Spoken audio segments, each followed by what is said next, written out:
ప్రేక్షకులకు స్వాగతం. పయనం యూట్యూబ్ న్యూస్ ఛానల్కు స్వాగతం. స్త్రీ శక్తి యాప్ను డౌన్లోడ్ చేసుకొని మహిళలు సురక్షితంగా బ్రతకాలి. ధర్మవరం పద్మావతి డిగ్రీ కళాశాల నందు బాలికలతో ధర్మవరం డిఎస్పి ఇందిరమ్మ మేడం గారు ఈ వివరణ ఇస్తూ ప్రతి మహిళ వారి యొక్క మొబైల్ నందు స్త్రీశక్తి యాప్ను డౌన్లోడ్ చేసుకొని ఇబ్బందికరమైనటువంటి పరిస్థితుల్లో పోలీసు శాఖ వారి సహాయం తీసుకొని అక్రమాలను, అన్యాయాలను, హింసను నివారించుకోవచ్చని వివరించారు.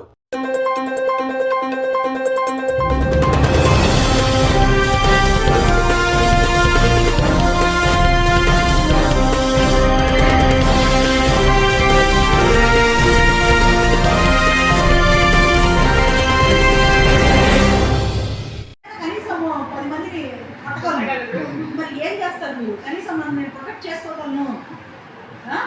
రెడీ సార్, మీరు ప్రొటెక్ట్ చేసుకోలేరనే కదా మీకు ఇంత అడ్వర్టైజ్మెంట్ ఇస్తున్నాము. మేడం ఒక యాప్ పెట్టుకోండి.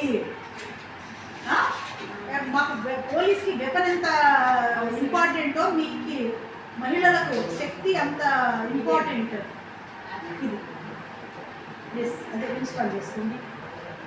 మీకోసమే అమ్మ. రాత్రిపూట ఇబ్బంది కలిగిన, ఇంట్లో ఒక్కరే ఉన్నప్పుడు ఎవరైనా వచ్చి ఇబ్బంది పెడుతున్నా ఒట్టు కాలు భయపడద్దు అనే చెప్తున్నాం మేము. మా ఎస్పీ గారు అదే కదా నన్ను పంపించింది మీకోసం. ఎస్పీ గారు ఏమంటారు? మహిళల భద్రత మన బాధ్యత. అలా మనము ఆ యాప్ మాకెందుకులే కాదు, మన దగ్గర ఉంటే ఒక ఆయుధం ఉన్నట్టు. అందుకు ప్రతి ఒక్కరు ఉద్యోగం బయటికి వచ్చే ప్రతి ఒక్క మహిళ దగ్గర శక్తి యాప్ ఉండాలి. ఇదే మన హోమ్ మినిస్టర్ మేడం గారు కూడా చెప్పేది. ఇప్పుడు అంతకుముందు మనం అన్నతోనో, తమ్ముడితోనో, నాన్నతోనో బయటకు వెళ్ళేటప్పుడు, ఇప్పుడు మనం ఇండివిజువల్గా వస్తున్నాం. మనం వచ్చినప్పుడు మనకు తోడు అంటే ఏదైనా జరిగినప్పుడు ఎవరికి చెప్పాలి? జరుగుతుందని భయపడినప్పుడు కూడా చెప్పండి. జరుగుతుంది ఏమో భయపడినప్పుడు, యాంటిసిపేషన్ చేసినప్పుడు కూడా చెప్పండి. మీరు అక్కడ సేఫ్గా లేరు, మిమ్మల్ని సేఫ్గా పంపించే బాధ్యత మాది. చెప్తాం, ఓకే. ఎక్కడికి వెళ్ళినప్పుడు కూడా ఆ ఫోన్లో నుంచి మీకు ఎక్కడ షెల్టర్ తీసుకోవాలో తెలియదు.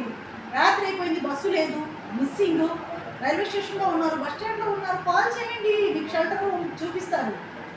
అక్కడికి పలానా చోటుకి వెళ్ళాలి, పలానా చోటుకి వెళ్ళండి. లేదంటే పోలీసులు వస్తారు, అక్కడ తీసుకెళ్ళి వదిలేస్తారు. మరి ఇవన్నీ మనకు మంచి యాప్సే కదా. ఈ యాప్ వల్ల యూజ్ చేసే కదా.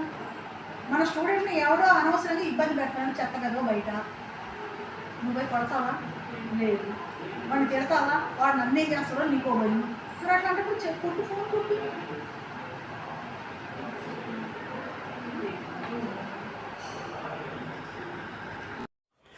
నిరంతరం మీ మార్పును కోరుతూ మీ సేవలో పయనం న్యూస్ ఛానల్.